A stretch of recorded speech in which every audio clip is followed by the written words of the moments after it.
নমস্কার বন্ধুরা, আমি সমরেন্দ্র আদিত্য। আপনারা দেখছেন আদিত্য ভিডিও ডাইহার্ট।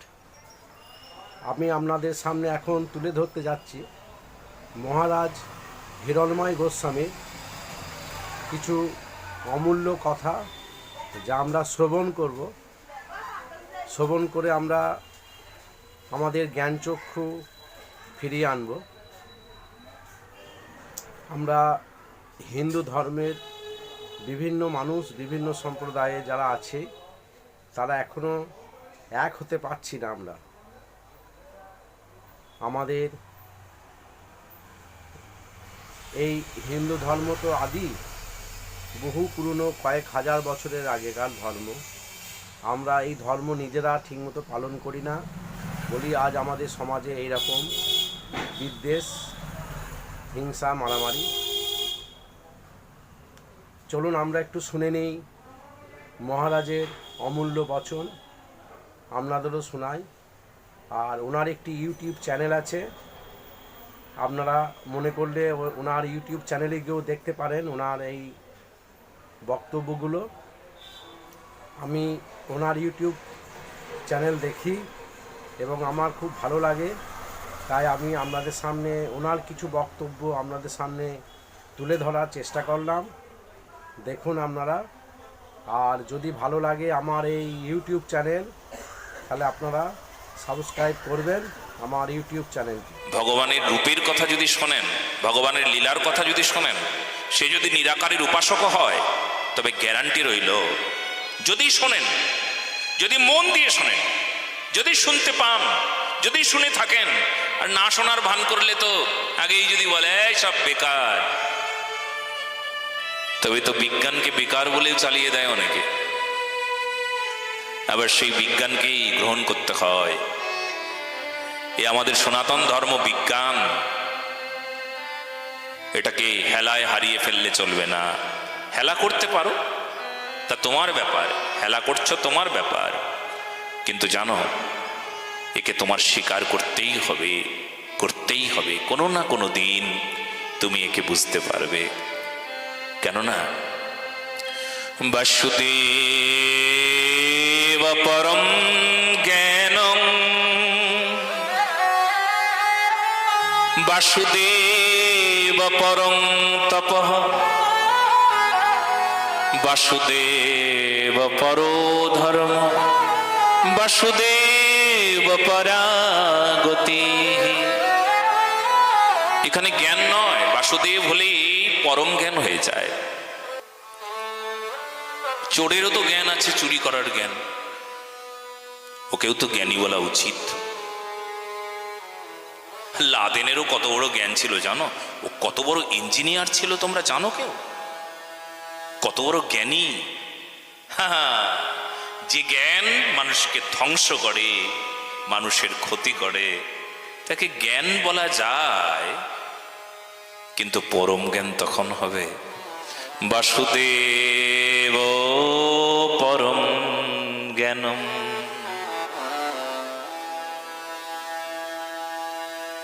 যে জ্ঞান ভগবানকে গিয়ে স্পর্শ করবে, তখন হবে পরম জ্ঞান। বেশ, ভগবানের অবতারের প্রসঙ্গক্রম বর্ণনা করলেন, 24টি অবতারের কথা বললেন। সব অংশ, সত্তাবেশ, ভাবাবেশ অবতার, সব অবতারের কথা বলে কৃষ্ণস্তু ভগবান স্বয়ং, কৃষ্ণই ভগবান। কৃষ্ণস্তু ভগবান স্বয়ং, কৃষ্ণই ভগবান, ভগবান স্বয়ং। অনেকে প্রশ্ন করবেন, তাহলে রাম ভগবান না? যদি কৃষ্ণই ভগবান হন, রাম কি? রামও ভগবান নাকি? জিজ্ঞেস করুন। বলে কৃষ্ণস্তু, স্তু শব্দটি, এটি যখন এখানে লাগানো হয়েছে, তার মানে এটা প্রমাণ হয়ে গেল রাম আদি ভগবান। বেশ, এরপর ভগবান শ্রীকৃষ্ণের এই যে বাংময় বিগ্রহ, এই যে ভাগবত মহাপুরাণ, এই ভাগবত মহাপুরাণের কি করে আবির্ভাব হলো, কি করে ভাগবত আসলেন? প্রথমত ব্যাসদেব মহারাজ 17টি পুরাণ রচনা করেছিলেন, ভাগবত তখনও রচনা হয় নাই। এই ছেলেটা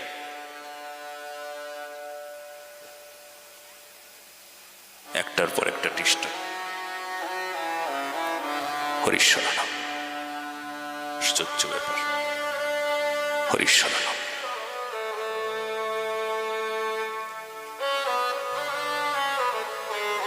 সেই সময়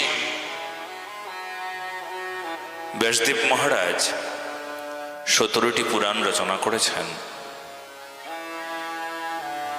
মহাভারতের মতন বিখ্যাত গ্রন্থ রচনা হয়েছে। মহাভারতে আবার গীতা আছেন, ভীষ্ম পর্বের। বেদের বিভাগ হয়েছেন, কিন্তু ব্যাসদেব মহারাজ না কোথাও যেন অভাব থেকে যাচ্ছে মনে হচ্ছে। হায়রে, আমি গ্রন্থ লিখলাম কিন্তু মানুষের উপকার করতে পারলাম না। কি করে মানুষের মঙ্গল করব, কি করে সবার উপকার করব?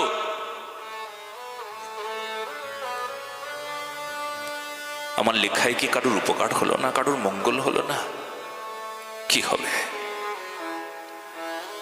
দুঃখে সরস্বতীর নদীর তটে একটা বৃক্ষতলে বসে কাঁদছেন। আমি এত গ্রন্থ লিখলাম কিন্তু মানুষের উপকার করতে পারলাম না। 17টি পুরাণ লিখেছি কিন্তু কারোর উপকারে লাগলাম না। হায় হায় হায় হায় হায় রে, আমি কারোর উপকার করতে পারলাম না। সত্যিই তো তাই। একবার ভাবুন তো, এই যে আমাদের জন্ম হলো মানুষ হয়ে, কারোর উপকারে লাগলাম কি? প্রশ্ন করেছেন কখনো নিজেকে? কারোর উপকারে লাগলাম? সারাদিন এই প্রশ্নটা করবেন তো। ডাক্তার দিনে তিনবার যেমন ঔষধ দেয়, এটা খাওয়ার আগে খাবে, এটা খাওয়ার পরে খাবে, এটা দুপুরবেলা খাওয়ার আগে খাওয়ার পরে, এটা রাতে শোয়ার আগে, এটা খাওয়ার আগে, এটা খাওয়ার পরে। প্রতিদিন এই প্রশ্নটাও ঔষধের মতন কাজ করবে। আমি কি কারোর উপকারে লাগলাম? আমি কি কারোর উপকার করতে পারলাম? আমি যে মানুষ হয়ে জন্ম নিয়েছি, হায় হায়, তার মধ্যে যে কোনো মানুষ নয়। আমি সনাতনী, আমি হিন্দু। আমি কি কারোর উপকারে লেগেছি?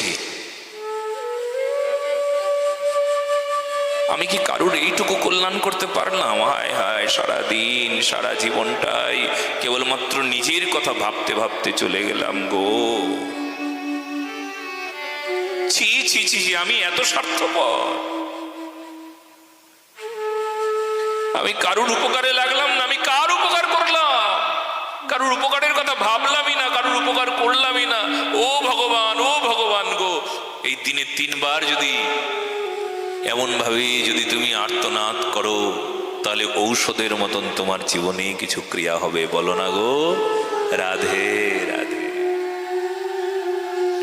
বেশ, ব্যাসদেব মহারাজ তখন দুঃখী হয়ে সরস্বতীর নদীর তটে কাঁদছেন।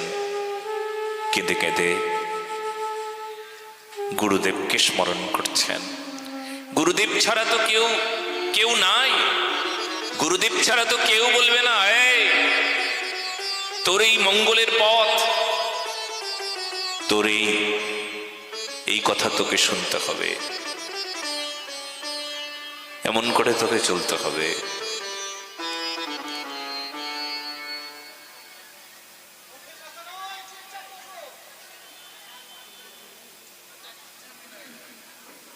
মাথা খারাপ নাকি? হোক পাড়াগাতা, কি হয়েছে? এর চাইতে একদম ঘোর পাড়াগায়ে গেছি আমি।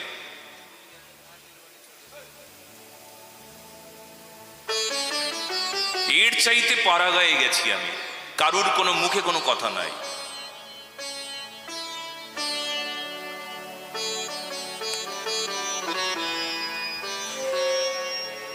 শুনে নাও, আমি কিন্তু যেমন তেমন পাঠক না।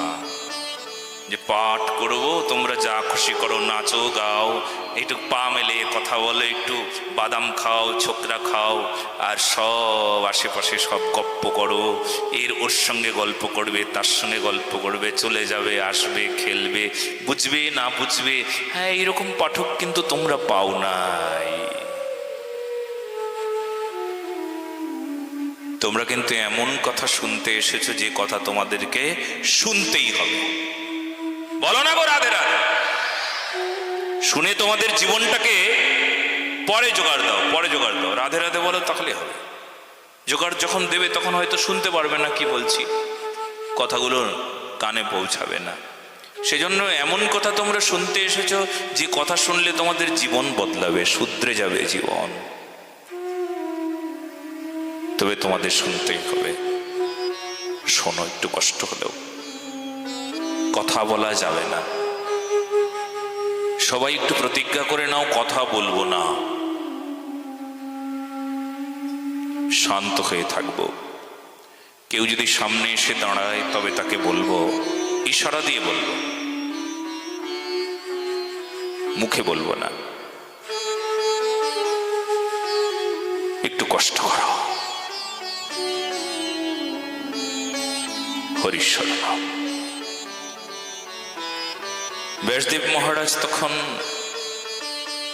মনে মনে ভাবছেন, গুরুদেব তুমি ছাড়া কে করবে আমার কল্যাণ? কে আছে আমার কল্যাণ করবে? গুরুদেবের যখন স্মরণ হলো, ঠিক সেই মুহূর্তেই ব্যাস গুরুদেব উপস্থিত। সেই মুহূর্তেই গুরুদেব প্রকট হলেন সেই স্থানে।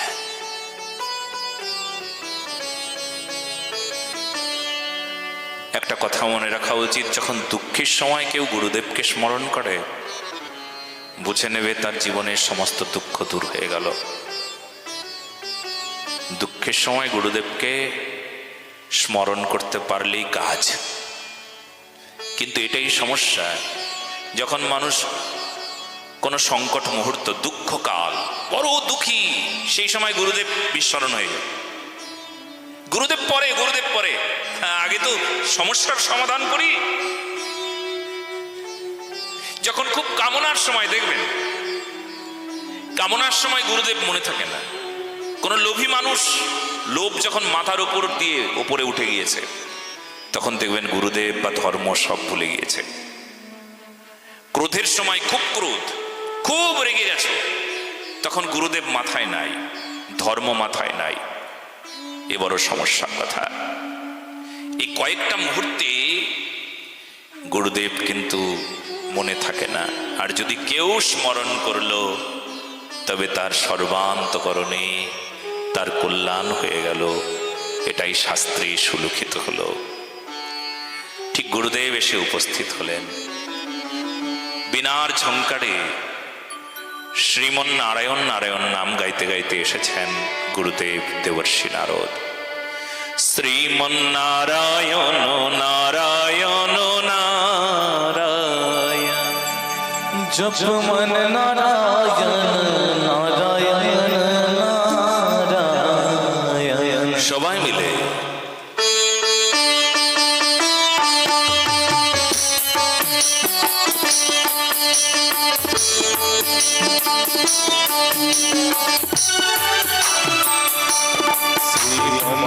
नारायण नारायण नारायण, श्रीमन नारायण नारायण नारायण, जप मन नारायण नारायण नारायण, जप मन नारायण नारायण नारायण, लक्ष्मी नारायण সবাই মিলে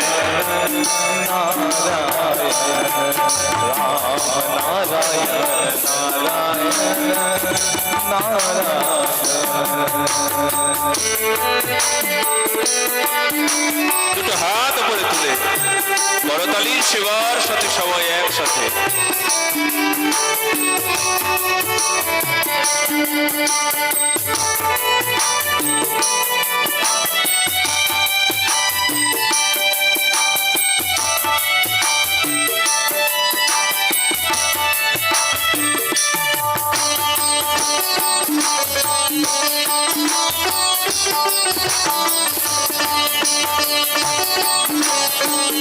দুটো হাত উপরে তুলে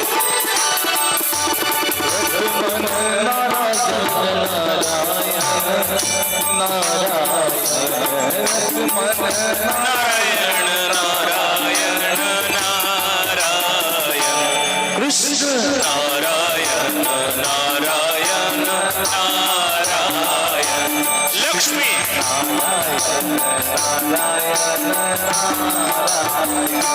রাম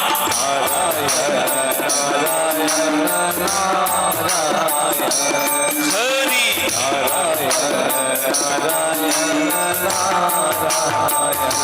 নৃসিংহ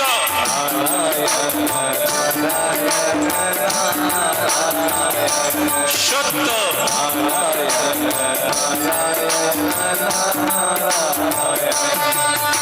একটা কথা কেউ হয়তো প্রশ্ন করবেন, মহারাজ আপনি রাধারানীর সেবক, আপনি কৃষ্ণ সেবক, আপনি ভাগবত কথায় নারায়ণ নারায়ণ বলছেন, কিংবা ভাগবতেও নারায়ণের গুণগান হচ্ছে, তাহলে এতে ইষ্টনিষ্ঠায় ব্যাঘাত ঘটল না? কেউ যদি নারায়ণ বলে কৃষ্ণ সেবক হয়ে, কেউ যদি রাম বলেন কৃষ্ণ সেবক হয়ে, কেউ যদি কৃষ্ণ সেবক হয়ে নৃসিংহ ভগবান বলেন, তাহলে কি ইষ্টনিষ্ঠায় কি ব্যাঘাত হয়? বলে একদম না। আসলে যেই রাম তো সেই কৃষ্ণ, সেই রাধা রানী, সেই চৈতন্য মহাপ্রভু, সেই নারায়ণ, সেই নৃসিংহ মুরারি, একই তত্ত্ব। তবে হ্যাঁ,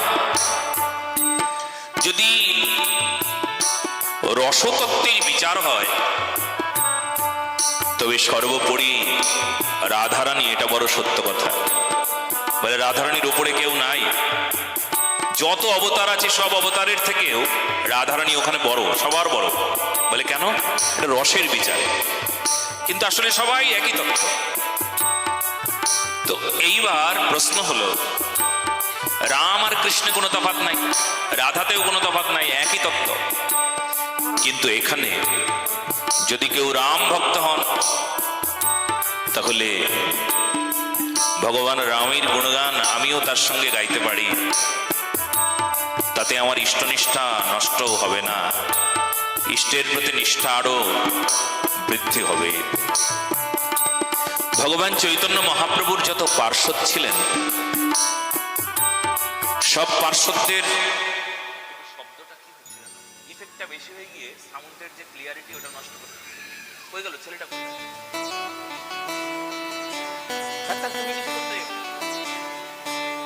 হরিশ্বরণ।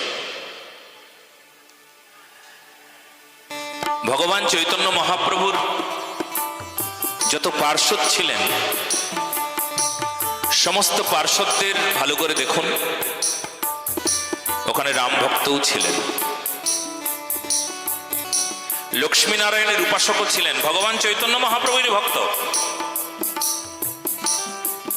শ্রীবাস যার নাম, তিনি লক্ষ্মী নারায়ণের উপাসক।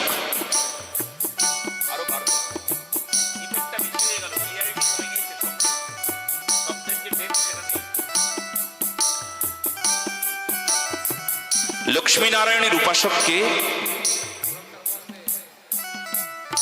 শ্রীবাস পণ্ডিত। তাহলে শ্রীবাস পণ্ডিত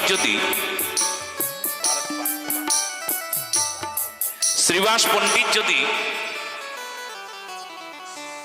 লক্ষ্মী নারায়ণের উপাসক হন, যদি মুরারিগুপ্ত রাম ভক্ত হন, সেও ভগবান চৈতন্য মহাপ্রভুরই ভক্ত। মহাপ্রভু কিন্তু এখানে কখনো কোনো সময় নিজেদের মধ্যে কখনো শ্রেণী বিভাগ করেন নাই, রাম কৃষ্ণ নারায়ণী।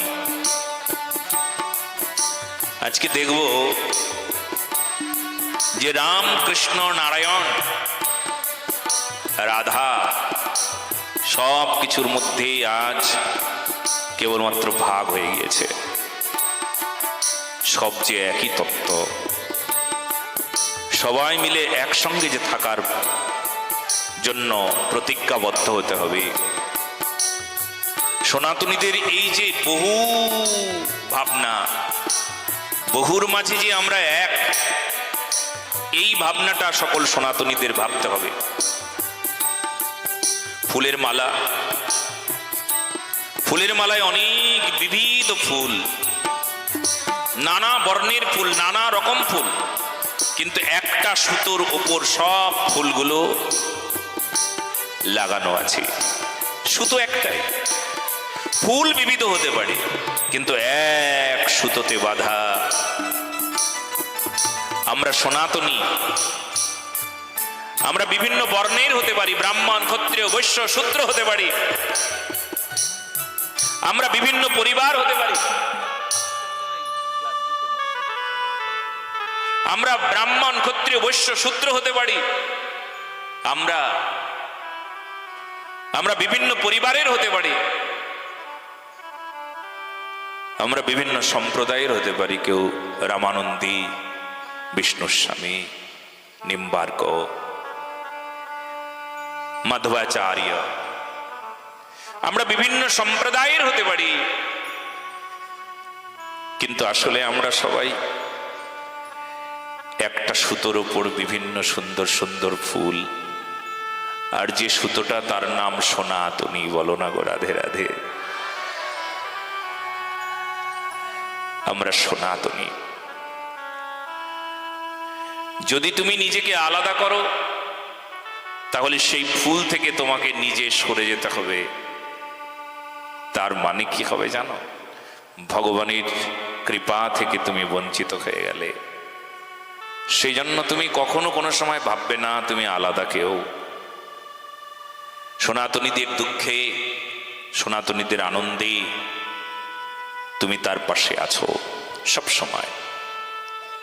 একতা ছাড়া কখনো চলবে না। একতা ছাড়া দেশ বাঁচে না, ধর্ম বাঁচে না। একতা ছাড়া রাষ্ট্র নির্মাণ করা মুশকিল। একতা ছাড়া কখনো মন্দির বাঁচানো যায় না। দেখবে মন্দির ভেঙে দিয়ে চলে গিয়েছে। একতা ছাড়া প্রতিমা রক্ষা করাও যায় না। দেখো প্রতিমাগুলোকে ভেঙে দিয়ে চলে যাচ্ছে। একতা চাই, একতা। একতা বল, একতা শক্তি। একতা দেখলে না, ওই যে বললাম কিছুক্ষণ আগে যে একতা এমন বল, এমন শক্তি। গতকাল বলা হয়েছিল যে নিজেরা ধরো মনে করো এই স্থানে তুমি সংখ্যা লঘু, মানে সংখ্যায় অল্প, কিন্তু তোমার মধ্যে যদি একতা থাকে তাহলে তোমার যা শক্তি, সারা পৃথিবীর সব শক্তি তোমার মধ্যে এসে যাবে। বলো না গো রাধে রাধে। এই জগতে যত সনাতনী আছে সারা বিশ্বে, সব বিশ্বের সকল সনাতনীর শক্তি তোমার মধ্যে এসে যাবে। একটা গ্রামে এসে যাবে। গ্রামটা ছোট, সংখ্যায় লঘু, কিন্তু আমি গ্যারান্টি দিলাম যদি যদি তোমরা একতা বিচার করো, একসঙ্গে থাকতে চাও, এক ছত্র ছায়ায় থাকতে চাও, একটা মালার মধ্যেই থাকতে চাও, তাহলে তোমাদের কেউ ভাঙতে পারবে না। কারোর ক্ষমতা নাই এই জগতে তোমাদের কেউ ভাঙবে। ভয় নাই কখনো। আমরা সংখ্যায় লঘু তাই ভয় পাই, ভয়ে ভয়ে থাকি। ভয় তো তাদের যারা নিত্য পাপ করবে। পাপের ভয় আছে, পুণ্যাত্মার ভয় নাই। অজ্ঞানীর ভয় আছে, জ্ঞানীর ভয় নাই। মূর্খের ভয় আছে, প্রেমিকের ভয় নাই, জ্ঞানীর ভয় নাই। তাই তোমরা নিজেকে ভাবো সনাতনী। এটা ভাবতে চেষ্টা করো, চিন্তা করো, নিজেকে ভাবো তুমি কে। এই জন্য আমরা যে যেমন ভাবে আছি সবাই আমরা একই পরিবারের, সবাই আমরা সেই সত্য সনাতন ধর্মের মানুষ। ক্ষমতা নাই কারুর আমাদেরকে কেউ আলাদা করে দেয়।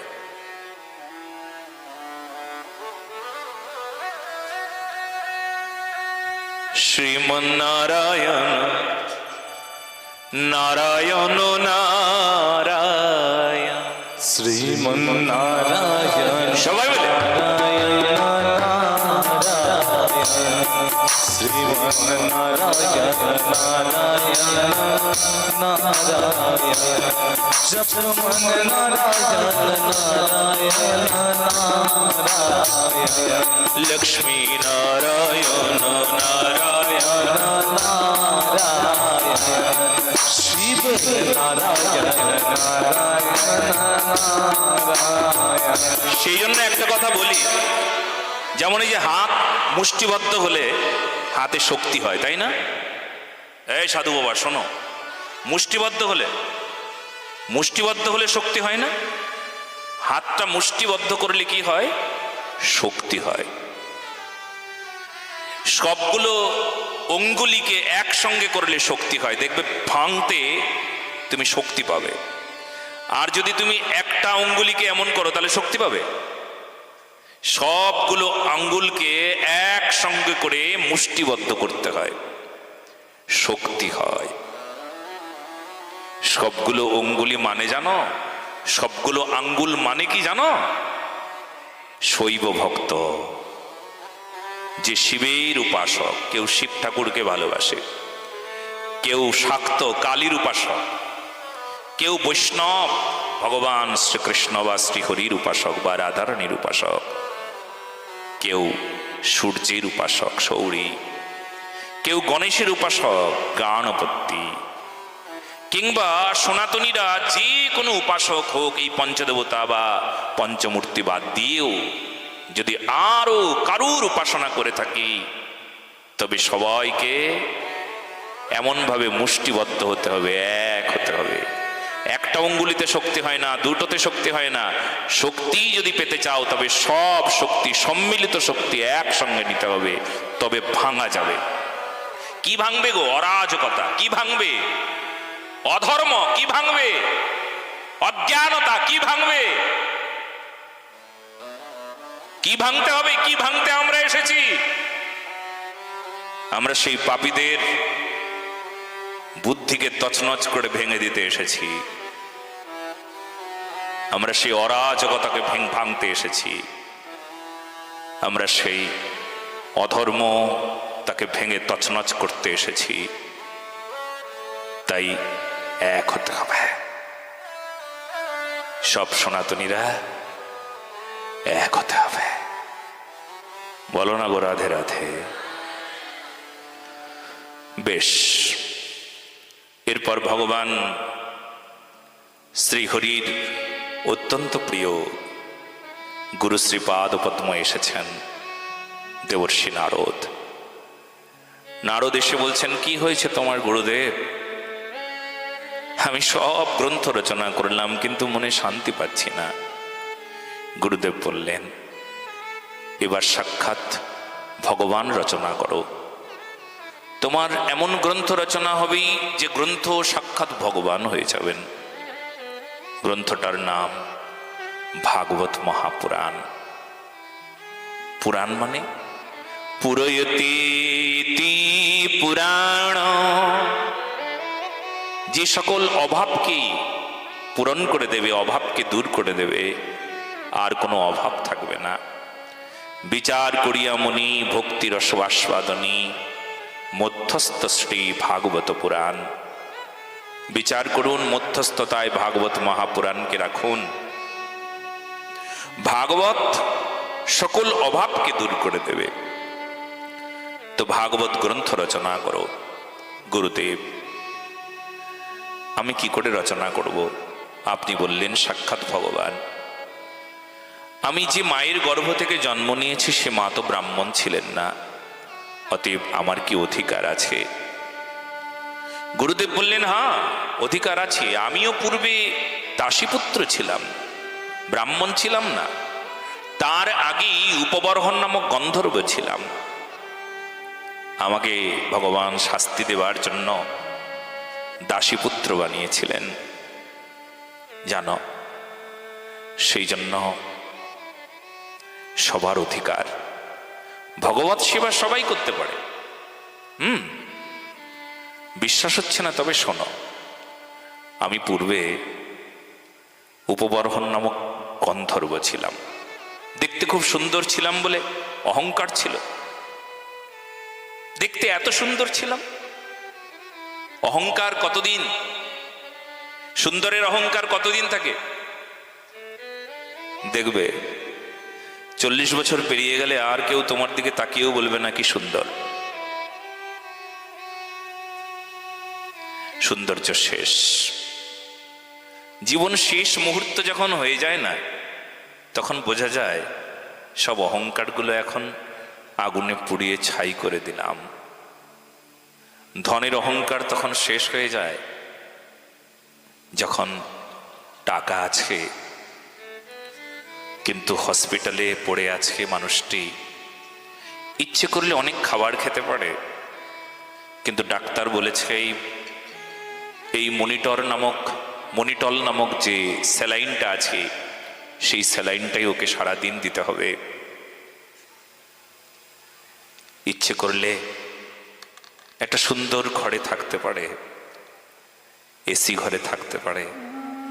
ডাক্তার বলেছেন এসিটা এখন শরীরের পক্ষে ঠিক না। ইচ্ছে করলে নরম গদির ওপর ঘুমোতে পারে। ডাক্তার বলছে ওনার শরীরের যে কন্ডিশন, ওনার নার্ভগুলো কাজ করে না, এই জন্য কাঠের ওপর ওনাকে শুইয়ে রাখতে হবে। ওনার টাকা আছে কিন্তু ভোগ করতে পারছেন না। ওনার কোটি কোটি টাকা আছে কিন্তু উনি ভোগ করতে পারছেন না। উনি বিছানায় শুয়ে থেকে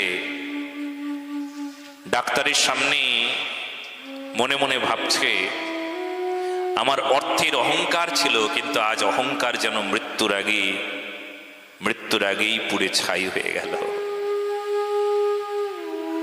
বলো না গো রাধে রাধে। তো শোনো না, কি নিয়ে তুমি অহংকার করবে বলো তো? জাতি নিয়ে? ব্রাহ্মণ তুমি, কি নিয়ে অহংকার করবে?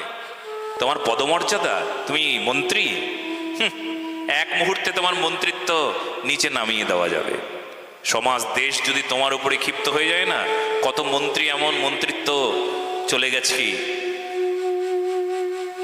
কি আছে তোমার, কোন পদ আছে তোমার যে তুমি পদের অহংকার করো? সব শেষ হয়ে যেতে পারে এক মুহূর্তে, কিচ্ছু থাকবে না, কিচ্ছু থাকবে না।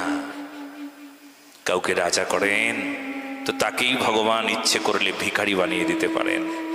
তোমার রূপ, তোমার সৌন্দর্য কয়দিনের জন্য, তোমার টাকা কয়দিনের জন্য, তোমার বর্ণের অহংকার কয়দিনের জন্য, সব শেষ হয়ে যাবে, আগুনের মতন পুড়ে ছাই হয়ে যাবে সব। শুনে নাও, এসব অহংকার তো পায় না নাগাল, যেথায় তুমি ফেরো রিক্ত ভূষণ দিন দরিদ্র সাজে, সবার নিচে সবার পিছে সব হারাদের মাঝে। এই জন্য যদি অহংকার বিমুক্ত হতে পারো তবে তোমার সামনেই ভগবান আসবেন। তাছাড়া অহংকারী কখনো পায় নাই। এই জন্য শোনো, ব্রাহ্মণ ক্ষত্রিয় বৈশ্য শূদ্র নয়। আমি পূর্বে সুন্দর ছিলাম বলে অহংকার করেছিলাম, আমি দেখতে ভালো বলে আমি মনে মনে ভাবতাম আমার মতন এত সুন্দর কেউ নাই। কি অহংকারী ছিলাম আমি। আর সেই সময় আমার ভগবান আমাকে বানিয়ে দিল দাসী পুত্র। জাতিস্বর ছিলাম, পূর্বের স্মৃতি আমার মাথায় ছিল। জানলাম এই কারণে আমাকে ভগবান নিচু ঘরে জন্ম দিল। সারাদিন পর মা ঘরে আসে, মাকে আমি বলতাম মা খিদে পায়। মা বলে উঠত ছোট জাতের অত খিদে কিসের? আমি বলতাম মা, ব্রাহ্মণরা খেলা করে, ওই যে ছেলেরা খেলা করে, আমি ওদের সঙ্গে একটু খেলা করব। মা বলে উঠতেন ওরা ব্রাহ্মণ, ওদের গায়ে পা লেগে গেলে তোর অপরাধ হবে, খবরদার ব্রাহ্মণের সঙ্গে খেলতে নাই। তুই ছোট জাত, অত খেলা কিসের? মনে মনে ভাবলাম এই সমস্ত শাস্তি আমার পাওয়ার জন্য ভগবান আমাকে ওই ওপর থেকে নিচে নামিয়ে দিয়েছেন, আমার শাস্তি দেবেন। পাপ করলে, অন্যায় করলে যেমন শাস্তির বিধান আছে, ঠিক তেমনি ভগবানের কাছে শাস্তির বিধান। তাই ভগবান শাস্তি দিচ্ছেন।